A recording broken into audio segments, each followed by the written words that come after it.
What if I told you that just hours ago, the most powerful government in the world released a list of over 300 names, connected to the biggest sex trafficking scandal in modern history?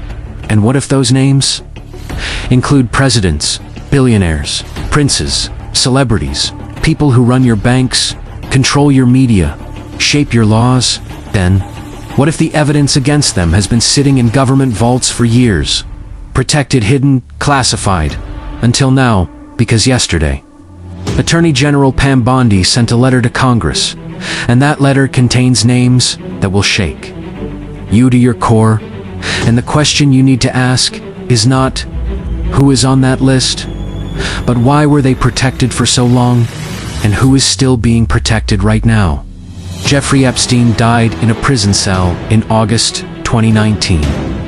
But his network did die with him, and for 5 years the Department of Justice sat on millions of documents, flight logs, emails, photographs, bank records, witness testimonies, evidence that could destroy the most powerful people on Earth, and they kept it locked away. Until Congress forced their hand with the Epstein Files Transparency Act, signed into law by President Trump himself, and now, after months of delays, after missing every deadline, after fighting in fight, it appears the finish line at her fighting. Congress.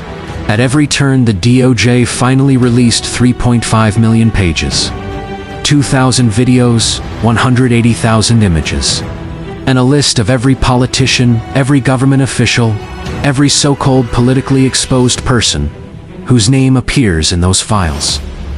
Even once, and that list was made public yesterday, and it is absolutely devastating. The letter signed by Attorney General Bondi states very clearly that all Epstein files have been released with no records withheld or redacted on the basis of embarrassment, reputational harm, or political sensitivity. And yet, when you look at what was actually released when members of Congress went to the DOJ reading room to view the unredacted versions, they found something shocking. The files are still heavily redacted. Names are still blacked out. Victims' identities were exposed, while powerful men's identities were protected, and congressmen from both parties are calling it a cover-up, because the law explicitly states that no name should be redacted, just to protect someone's reputation. But that's exactly what happened. The list of names released yesterday reads like a who's who of global power. President Donald Trump appears thousands of times in the documents. Former presidents, Barack Obama, Bill Clinton, George W. Bush, all listed. Vice President J.D. Vance, Treasury Secretary Howard Lutnick, who just weeks ago sat before Congress and claimed he barely knew Epstein, despite evidence showing he visited Epstein's private island with his family in 2012.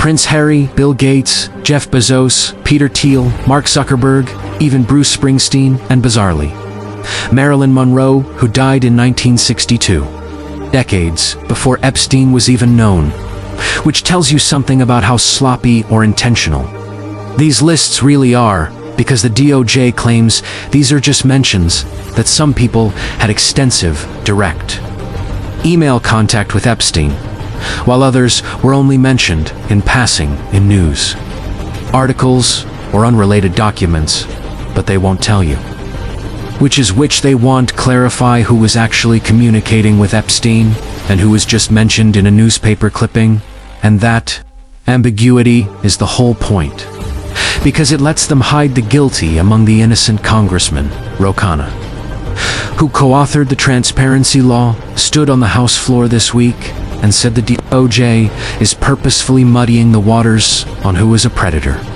then who was mentioned in an email in Hayes Wright.